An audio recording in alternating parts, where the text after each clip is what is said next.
Hello दोस्तों, नमस्कार। स्वागत करते हैं आप सभी का ईवीएस के इस खूबसूरत से स्लाइड में।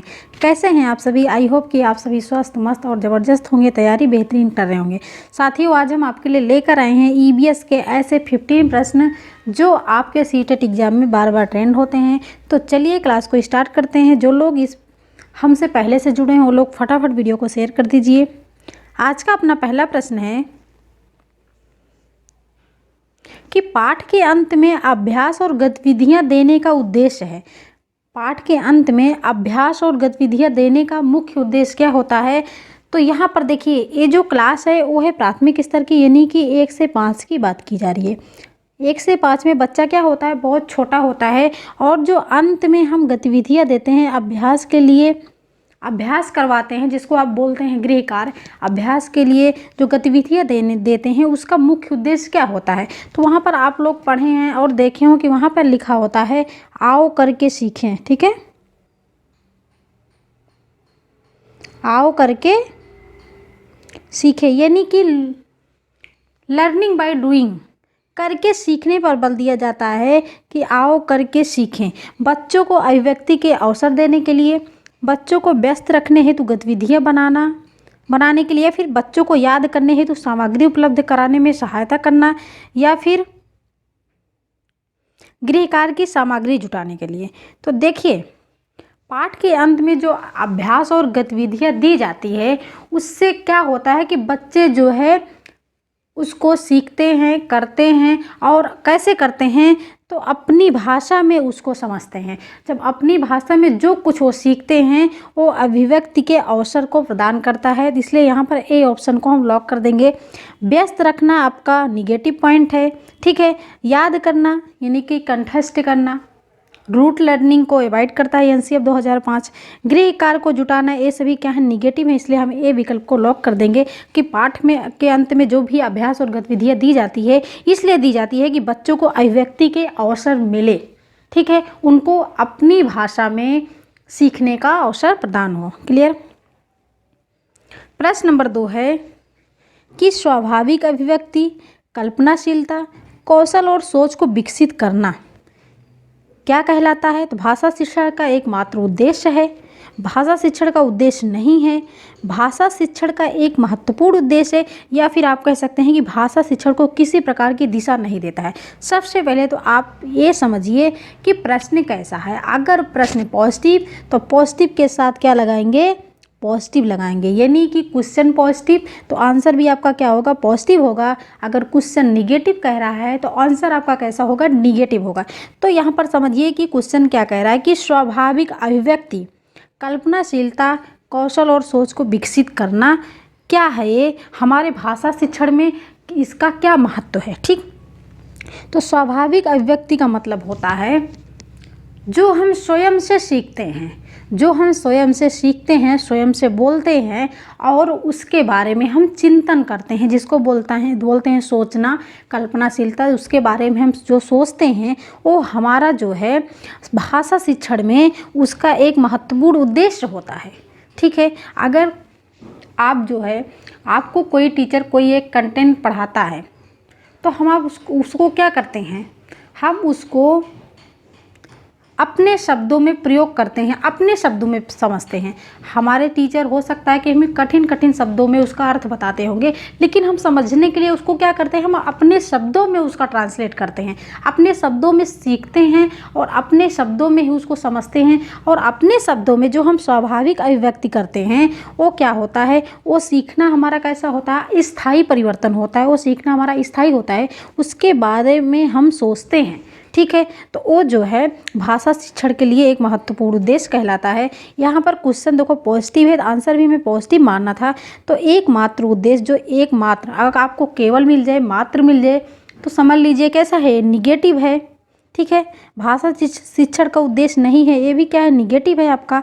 भाषा शिक्षण को किसी प्रकार की दिशा नहीं देता है, ये क्या है? निगेटिव है। इसलिए हमारा सी विकल्प क्या हो जाएगा? लॉक हो जाएगा। क्लियर?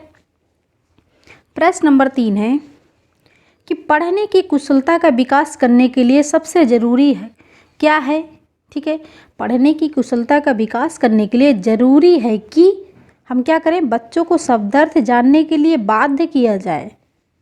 बच्चों को विविध प्रकार की विषय सामग्री उपलब्ध कराई जाए, हो सकता है बच्चों को द्रुत गति से पढ़ने के लिए बाध्य किया जाए, या फिर बच्चों को बोल बोल कर पढ़ने के लिए निर्देश देना। निर्देश शब्द आ जाए, ठीक है, निर्देश आ जाए, परिभाषाओं द्वारा पढ़ाने का अवसर दिया जाए, या फिर बच्चों को बाध्य किया जाए, बच्चों को दंड दिया जाए, तो ये सभी क्या है, हमारे निगेटिव पॉइंट है। हमें बाध्य नहीं करना, ठीक है। किसी भी ऑप्शन में अगर आपको लगे कि इस पे बल दिया जा रहा है, बच्चों के ऊपर क्या दिया जा रहा है, बल दिया जा रहा है, आप बच्चों को निर्देश दे रहे हैं कि अरे ये आप कर लीजिए, होमवर्क आप करके आना, अगर आपको बच्चों को आपको निर्देश देना हो गया, बाध्य करना हो गया, तो ये सभी क्या है, ये सभी निगेटिव पॉइंट हैं। अगर आपको सीटेट में 120 नंबर, यही से आपका 75 नंबर तो कहीं नहीं गया। 75 नंबर जो होता है आपका पेडागोजी से आता है, ठीक है। अगर आपको 75 नंबर आप चाहते हैं कि आपका गेन हो, कहीं नहीं जाए, तो सबसे पहले तो आप ऑप्शन लगाते समय समझ लीजिए कि बच्चा क्या है, भगवान है, मैं बच्चों को कुछ नहीं कहना है, मैं ये जो है बार बार वीडियो में बताती हूँ। तो यहाँ पर कौन सा ऑप्शन आपका सही हो जाएगा, तो यहाँ पर हो जाएगा आपका आंसर कि बच्चों को विविध प्रकार की विषय सामग्री उपलब्ध कराई जाए, वही पढ़ने की कुशलता का विकास करना है। इसलिए बी ऑप्शन को हम लॉक कर देंगे। प्रश्न नंबर 4 है कि बच्चों को कक्षा में प्रश्न, अगर एक बच्चा कक्षा में प्रश्न पूछना चाह रहा है, तो आप एक शिक्षक होने के नाते क्या करेंगे, पूछने की अनुमति नहीं देंगे कि नहीं बैठ जाओ, नहीं प्रश्न को नहीं पूछना है, ठीक है, जितने पढ़ा रहे उतना पढ़ो, नहीं तो कोई प्रश्न नहीं करना। अगर कोई बच्चा प्रश्न पूछता है तो आप क्या करेंगे, उसको डांट फटकार के बैठा देंगे, या फिर पूछने से रोकना चाहिए, ठीक है, पूछने की अनुमति नहीं देनी चाहिए, या फिर पूछने से रोकना चाहिए, पूछने के लिए प्रेरित करना चाहिए, फिर पूछने के लिए हतोत्साहित करना चाहिए, ठीक है। पॉजिटिव और निगेटिव पॉइंट में आपका आता है हतोत्साहित और प्रोत्साहित। अगर क्वेश्चन पॉजिटिव हो तो क्या लगाएंगे आप, अगर क्वेश्चन क्या हो, पॉजिटिव हो, तो क्या लगाएंगे, प्रोत्साहित, ठीक है। यहाँ पर आता है पूछने के लिए प्रोत्साहित करना चाहिए। अगर यहीं पर होता है कि बच्चों को कक्षा में प्रश्न पूछने के लिए प्रोत्साहित करना चाहिए, तब आपका कैसा पॉइंट हो जाता, पॉजिटिव होता, फटाफट हम इसको लगा देते। लेकिन यहाँ पर है कि बच्चों को कक्षा में प्रश्न पूछने से के लिए हतोत्साहित करना चाहिए, तो ये आपका क्या हो गया भाई, ये आपका क्या हो गया, निगेटिव हो गया। और हमें चाहिए क्या, पॉजिटिव के साथ पॉजिटिव चाहिए, तो पूछने की अनुमति नहीं देनी चाहिए। अभी हमने बताया कि बच्चों के साथ कुछ भी ऐसा व्यवहार नहीं करना है कि जो आपका सीटेट में 1 नंबर कट जाए, ठीक। अगर बच्चों के साथ आप कुछ भी कठोरता के व्यवहार किए तो आपका 1 नंबर क्या हो गया, फटाफट कट गया, क्लियर। तो पूछने की अनुमति नहीं देनी चाहिए, ये क्या निगेटिव है। पूछने से रोकना चाहिए, ये भी निगेटिव है। पूछने के लिए हतोत्साहित करना चाहिए, ये भी क्या, निगेटिव। आपका पॉजिटिव पॉइंट है कि पूछने के लिए प्रेरित करना चाहिए कि बच्चों हम जो ये लेसन पढ़ा रहे हैं, हम जो ये लेसन पढ़ा चुके, इसमें से आपको जहाँ समझ नहीं आ रहा हो, आप जितना क्वेश्चन करना चाहते हो, आपके माइंड में जितने भी कन्फ्यूजन हो, हम सारे कन्फ्यूजन, सारे डाउट को क्लियर करेंगे। आप जितना भी प्रश्न पूछना चाहते हैं पूछ लीजिए, है ना। तो उससे क्या, आप भी संतुष्ट और आपका बच्चा भी संतुष्ट। तो बच्चों को कक्षा में प्रश्न पूछने के लिए प्रेरित करना चाहिए, प्रोत्साहित करना चाहिए, प्रोत्साहन के अवसर देना चाहिए, ठीक। तो इसलिए यहाँ पर सी विकल्प आपका लॉक हो जाता है। प्रश्न नंबर 5 है कि एनसीएफ 2005 के आधार पर बच्चों की स्कूल शिक्षा में तथा वास्तविक जीवन में क्या होना चाहिए, ठीक है। राष्ट्रीय पाठचर्या की रूपरेखा एनसीएफ 2005 के अनुसार बच्चों की स्कूल की शिक्षा तथा वास्तविक जीवन में क्या संबंध होना चाहिए, ठीक। तो समायोजन होना चाहिए। देखिए, बच्चों की स्कूल की शिक्षा और वास्तविक जीवन की शिक्षा, यानी कि स्कूल की शिक्षा और जो बाहरी जीवन की शिक्षा होती है, उन दोनों के साथ क्या होना चाहिए, तालमेल होना चाहिए, जिसको बोलते हैं क्या, समायोजन होना चाहिए, क्लियर। यहाँ पर है समायोजन होना चाहिए, कोई तालमेल ज़रूरी नहीं है। अगर कोई तालमेल होना चाहिए तब तो पॉजिटिव होता। समायोजन ना भी हो पर मूल्यांकन पर जोर दिया जाना चाहिए। ये जोर शब्द कैसा है आपका, ये निगेटिव है ना भाई, उपयुक्त सभी, तो आपका ये विकल्प कटेगा। और ए और बी में देखना है कि क्या होना चाहिए, तो एनसीएफ 2005 की जो शिक्षा है, बच्चों की स्कूल की शिक्षा और बाहरी जीवन की शिक्षा में क्या होना चाहिए, तो समायोजन होना चाहिए। ये विकल्प आपका क्लियर सही है। प्रश्न नंबर 6 है कि ग्रामीण क्षेत्रों में गाय के गोबर से मिट्टी के घरों की दीवारों को, फर्श को लीपा जाता है। उन्हें फर्श को प्राकृतिक रंग देने के लिए, कीड़ों को दूर रखने के लिए, चिकना और साफ बनाने के लिए, खुरदरा बनाकर घर्षण बनाने के लिए। ठीक है, तो यहाँ पर देखिए कि अगर आपको ऑप्शन में मिलता है कि कीड़ों को दूर रखने के लिए या फिर चिकना और साफ बनाने के लिए, तो ए और ए विकल्प तो आपका कट जाएगा। लेकिन आपको मतलब बी और सी विकल्प आपको कंफ्यूज करेगा। एक तो होगा कि कीड़ों को दूर रखने के लिए, दूसरा विकल्प होगा चिकना और साफ बनाने के लिए। अगर ए विकल्प ना हो तो आप इसको मारिएगा। अगर कीड़ों को दूर रखने के लिए ए विकल्प है तो आप फर्स्ट प्रायोरिटी किसको देंगे, इसको देंगे। तो इसलिए यहाँ पर बी विकल्प राइट हो जाएगा। कीड़ों को दूर रखने के लिए गांव के लोगों, ग्रामीण क्षेत्रों में गाय के गोबर से मिट्टी के घरों की लिपाई होती है। क्लियर। तो दोस्तों वीडियो कैसी लग रही है, अगर अच्छी लग रही है तो फटाफट से लाइक कर दीजिए और अपने फ्रेंड्स फैमिली में वीडियो को शेयर कर दीजिए, जिससे और भी लोग इस वीडियो का लाभ ले सकें। हाँ, ईबीएस की क्लास आपकी डेली होती है, हिंदी की क्लास, ईबीएस की क्लास। प्रश्न नंबर 7 है कि प्राथमिक स्तर पर ईबीएस की पढ़ाई का एक प्रमुख उद्देश्य है। प्राथमिक स्तर पर 1 से 5 की बात की जा रही है। प्राथमिक स्तर पर ईबीएस की पढ़ाई का एक प्रमुख उद्देश्य है। कैसा उद्देश्य है, हम क्यों ईबीएस को पढ़ते हैं, यानी कि पर्यावरण हम प्राथमिक स्तर पर क्यों पढ़ते हैं? विषय की मूल संकल्पनाओं की गहन समझ को विकसित करने के लिए पढ़ते हैं। अगले स्तर पर अध्ययन के लिए विद्यार्थियों को तैयार करना, इसलिए पढ़ते हैं। कक्षा की पढ़ाई को शिक्षार्थी के विद्यालय से बाहर के जीवन से संबंधित करने में सहायता करता है, इसलिए पढ़ते हैं। फिर स्वतंत्र रूप से हस्तसिद्ध क्रियाकलापों को करने का कौशल अर्जित करना है। तो देखिए प्राथमिक स्तर पर बच्चा क्या है भाई, बहुत छोटा है। ये सब इतना मूल संकल्पनाएं वो गहन को नहीं समझ सकता है। इतना मूल जो संकल्पनाएं हैं उनकी समझ को विकसित करना बच्चा छोटा है, नहीं हो सकता। ठीक है, अगले स्तर पर अध्ययन के लिए विद्यार्थी को तैयार करना, ये भी क्या है आपका निगेटिव है कि अगले स्तर पर विद्यार्थियों को तैयार करने के लिए हम पर्यावरण अध्ययन को पढ़ाते हैं। तो देखिए जो पर्यावरण है वो बच्चों की विद्यालय और बाहरी जीवन से जुड़ा है। बच्चे जिस स्कूल में पढ़ते हैं वहाँ के जो आसपास है उनका वो पर्यावरण है। तो इसलिए हम सी विकल्प को लॉक कर देंगे कि कक्षा की जो पढ़ाई है उसको विद्यार्थी को विद्यालय से बाहर जीवन से संबंधित रखने के लिए सहायता करता है, इसलिए हम उस चीज़ को पढ़ते हैं। अगर विद्यालय से बाहर जीवन आ जाए तो समझ लीजिए आपका आंसर एकदम पॉजिटिव है। प्रश्न नंबर 8 है, बहुत ही महत्वपूर्ण जो है क्वेश्चन है, जो कि हर बार सीटेट में थीम से प्रश्न बनता है। हमारे थीम कितने होते हैं, पर्यावरण में थीम कितने होते हैं, आप लोग कमेंट करके बताइए। तो वैसी थीम से आपका हर बार 1 से 2 प्रश्न बनता है। कभी जल थीम से पूछा जाता है, तो कभी आपके परिवार थीम से पूछा जाता है। ठीक है, तो यहाँ पर हम जल थीम से लेकर आए हैं प्रश्न, जो कि यहाँ पर हम 2 प्रश्न को लेकर आए हैं। यहाँ पर प्रश्न नंबर 8 है कि जल थीम से संबंधित सामाजिक सांस्कृतिक मुद्दों को प्रभावी ढंग से सीखा जा सकता है। ये जल थीम हमारे सामाजिक मुद्दे और सांस्कृतिक मुद्दों में क्या महत्वपूर्ण भूमिका निभाते हैं। ये जो जल है ये हमारे सामाजिक मुद्दे भी हैं, और यहाँ पर बताया जा रहा है कि सांस्कृतिक मुद्दों के द्वारा भी सीखा जा सकता है। तो कैसे? भूमिका निर्वाह द्वारा, विद्यार्थियों के बीच वास्तविक संवाद के द्वारा, क्षेत्र भ्रमण द्वारा, या फिर प्रदर्शन और गृह कार्य द्वारा। अगर हमें सामाजिक मुद्दों से जल को सीखना हुआ, सांस्कृतिक मुद्दों में भी जल एक महत्वपूर्ण स्थान है, तो कैसे है, क्या हम इसको समझ सकते हैं? तो देखिए सामाजिक मुद्दों तो सबको पता है कि अगर हम समाज में हैं तो जल का हमारे जीवन में सबसे बड़ा स्थान है। जल ही जीवन है। ठीक है, तो जल का महत्वपूर्ण स्थान है। जल के बिना हमारा कुछ भी नहीं है। जल हम पीने में पीने के लिए यूज करते हैं, नहाने के लिए, कपड़े धोने के लिए, खाना बनाने के लिए। तो आप समझ सकते हैं कि जल का क्या महत्वपूर्ण स्थान है।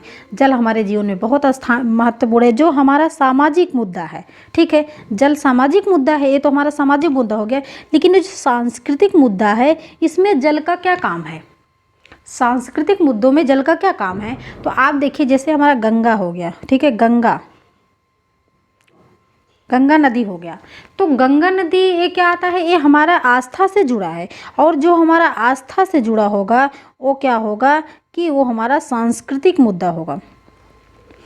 हम गंगा के किनारे आसपास मंदिर होते हैं, और हम गंगा के जल से क्या करते हैं? गंगा का जल लेते हैं और मंदिर में चढ़ाते हैं। गंगा के जल को हम घर में लाते हैं, पूजा पाठ में छिड़काव करते हैं। तो ये सब क्या है? हमारे आस्था से जुड़े हैं, और जो आस्था से जुड़े हैं, इसका मतलब कि जल का सांस्कृतिक मुद्दों से भी संबंध है। जल का सांस्कृतिक मुद्दों के में भी बहुत बड़ा योगदान है। ठीक है, तो इसको हम कैसे समझ सकते हैं? तो भूमिका निर्वाह द्वारा, यानी कि आप क्या करा दीजिए, रोल प्ले करा दीजिए, है ना। विद्यार्थियों के बीच वास्तविक संवाद के द्वारा, भूमिका निर्वाह द्वारा कि आप जो है रोल प्ले करवा दीजिए, बच्चों के साथ कम्युनिकेशन करवा दीजिए कि जल जो है, जल का कितना बड़ा हमारे जीवन में स्थान है। और विद्यार्थियों के बीच वास्तविक संवाद के द्वारा, आप राजस्थान के किसी भी क्षेत्र में आप चले जाइए जहाँ पर जल की बहुत बड़े कंटाली हो, वहाँ पर आप बच्चों को ले जाइए, वहाँ पर दिखाइए कि जल, जब वहाँ थोड़े से पानी में लोग नहाएंगे, जल के लिए परेशान रहेंगे, तो वहाँ पर देख पाएंगे कि जल का क्या महत्व है। क्योंकि ये बात अगर हम जो है संवाद के द्वारा बच्चों को सिखाते हैं, तो उससे हो सकता है कि बच्चा कम समझता है। लेकिन अगर हम उसको कहीं ऐसे जो है जगह पे ले जाएं, ऐसी जगह पे ले जाएं फील्ड ट्रिप के लिए, जहाँ पर बच्चा देखेगा कि ये पानी से लोग कितने तड़प रहे हैं, पानी से लोग कितने परेशान हैं, तो हम समाज में बता सकेंगे कि जल को बहुत ज़्यादा वेस्ट नहीं करना चाहिए, क्योंकि जल हमारे जीवन में बहुत बड़ा योगदान है। अगर नहाने के लिए हम जल का कम यूज़ करें, कपड़े धोने के लिए जल का कम यूज़ करें, ठीक है, तो जल जो है कम अगर प्रयोग होगा तो और भी लोगों के पास जल हमारा पहुंचेगा। ठीक, तो इसलिए जो है भूमिका निर्वाह द्वारा हम रोल प्ले करा सकते हैं, संवाद करा सकते हैं, और क्षेत्र में फील्ड ट्रिप के द्वारा हम जल के बारे में बता सकते हैं। तो इसलिए सामाजिक सांस्कृतिक मुद्दों में जल हमारा बहुत बड़ा प्रभावी मुद्दा है। क्लियर? गृह कार्य तो हमारा ये कट जाएगा, क्योंकि डी ऑप्शन हमारा निगेटिव है। तो इसलिए हम कौन से ऑप्शन को लॉक करेंगे? ए, बी और सी। ठीक है, ए, बी, सी किस में है? तो ए, बी का ब्लॉक हो जाएगा, ए, बी, सी। प्रश्न नंबर 9 है कि प्राथमिक स्तर पर ईवीएस सीखने के लिए वास्तविक चुनौती क्या है? परिभाषाएं और जानकारी, रटकर सीखना, अवधारणाओं का विवरण, या फिर विद्यार्थियों के लिए खुद को व्यक्त करने के अवसर देना। व्यक्त नहीं होना चाहिए भाई, व्यस्त होना चाहिए, व्यस्त।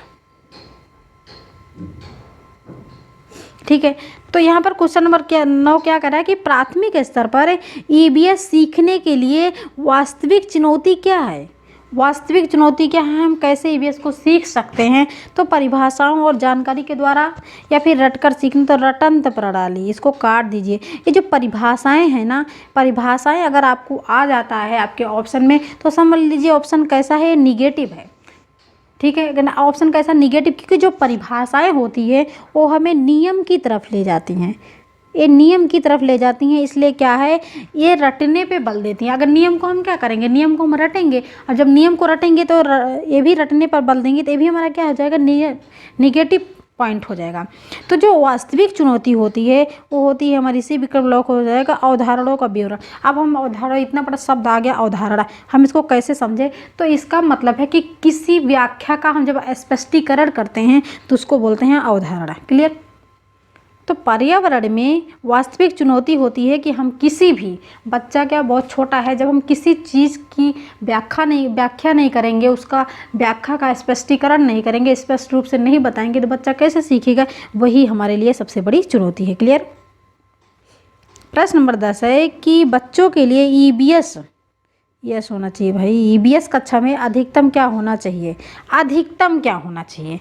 वाद विवाद का प्रावधान होना चाहिए, अनुभवात्मक द्वारा सीखना चाहिए, कहानियाँ होना चाहिए। तो देखिए, बच्चों में अगर हम ईबीएस को पढ़ा रहे हैं तो सबसे पहले तो वाद विवाद का प्रावधान होना चाहिए, प्रोविजन लर्निंग। दूसरा, अनुभव द्वारा बच्चा सीखे। तीसरा, कहानियों द्वारा सीखे। इसलिए यहाँ पर कौन सा ऑप्शन सही होगा? ए, बी और सी। क्लियर? तथ्य तथा सूचनाएं, ये हमारा क्या है? निगेटिव है। प्रश्न नंबर 11 है कि ईबीएस का सीखना आधारित है, किस पर आधारित है? ईबीएस का सीखना किस पर आधारित है? सरल से जटिल के सिद्धांत पर, जटिल से सरल के सिद्धांत पर, वैश्विक से स्थानीय के सिद्धांत पर, या अमूर्त से मूर्त के सिद्धांत पर। तो देखिए, जो हमारा ईबीएस है, हमें प्रकरण पढ़ाना है भालू, ठीक है। हमें प्रकरण क्या पढ़ाना है? भालू पढ़ाना है। तो हम क्लास में गए तो बच्चों से हमें शुरुआत करनी है, तो हम कैसे शुरुआत करेंगे? हम बच्चों से ये कहेंगे कि बच्चों, आप भालू को देखे हैं? तो भालू, बच्चे क्या बोलेंगे? हाँ, हम भालू के बारे में जानते हैं, भालू को देखे हैं, ठीक है। भालू क्या दिखाता है? नाच दिखाता है। बच्चे बहुत ज़्यादा रुचि लेंगे इससे। तो जब बच्चे क्या जान रहे हैं? बच्चे भालू के बारे में थोड़ा बहुत जान रहे हैं, ठीक है। उनका ये क्या हो गया? उनका ये पूर्व विज्ञान हो गया, ठीक है। क्या हो गया? इनका पूर्व विज्ञान हो गया। इसका मतलब वो क्या जान रहे हैं, और वो जान रहे हैं वो जो, वो उनके लिए क्या है? सरल है। और वो जो नहीं जान रहे हैं, उनके पूर्व ज्ञान से हम क्या जोड़ दिए? हम उनके पूर्व ज्ञान से जोड़ दिए नवीन ज्ञान को। जब हम पूर्व ज्ञान से नवीन ज्ञान को जोड़ दिए तो क्या हो जाएगा? सरल से जटिल के सिद्धांत की तरफ हो जाएगा, ठीक है। तो इसलिए जब ईबीएस जो है हम पढ़ाते हैं या फिर कोई भी सब्जेक्ट पढ़ाते हैं तो बच्चों के पूर्व ज्ञान को हम नवीन ज्ञान से जोड़ते हैं। बच्चे जो कुछ जान रहे हैं, आप थोड़ा सा उनको कंसल्टेंट करने के लिए कुछ लाइनें आप उनके बारे में कुछ प्रश्न कर दीजिए, फुटअप कर दीजिए, जो कि वो बताएं। उसके बाद उससे जो बच्चा नहीं जानता वहाँ तक बताइए, तो बच्चा क्या करेगा? उसमें रुचि लेगा। तो ये जटिल से सरल की ओर, ये तीनों विकल्प क्या हैं? कठिन हो जाता। अगर सरल से जटिल की ओर जाता तब तो आपका ऑप्शन सही हो जाता है। मूर्त से अमूर्त की ओर, बच्चे जो कुछ देखे हैं उसके बारे में बच्चे बताएंगे, उस जहाँ वो नहीं बता सकते उसके बारे में आप बताइए। तो इसलिए यहाँ पर ए विकल्प लॉक हो जाएगा। ईबीएस सीखने के लिए कौन सबसे अच्छा संसाधन हो सकता है? ईबीएस सीखने के लिए अगर पर्यावरण हम सीख रहे हैं तो सबसे अच्छा संसाधन कौन सा हो सकता है? जो क्षेत्र भ्रमण का आयोजन, स्कूल पुस्तकालय, ट्विटर, फेसबुक। तो हम ईबीएस पढ़ रहे हैं, सीख रहे हैं, तो हमें फील्ड ट्रिप, ठीक है, फील्ड ट्रिप से बेहतर संसाधन कोई नहीं हो सकता। ए विकल्प को हम लॉक कर देंगे। क्लियर? ईबीएस सीख रहे, पर्यावरण के बारे में सीख रहे हैं, हमें जो कुछ प्रकरण को पढ़ाना है हम सीधे कहीं लेके चले गए, बच्चों को दिखा दिए। एकदम जो प्रत्यक्ष ज्ञान होता है वो अस्थायी होता है। प्रश्न नंबर 13 है कि सलीम प्राथमिक कक्षाओं के विद्यार्थियों को जल विषय पढ़ाने के लिए क्षेत्र भ्रमण, बहुत मिस्टेक है भाई, क्षेत्र भ्रमण करना चाहता है, ठीक है। क्या पढ़ाने के लिए? जल।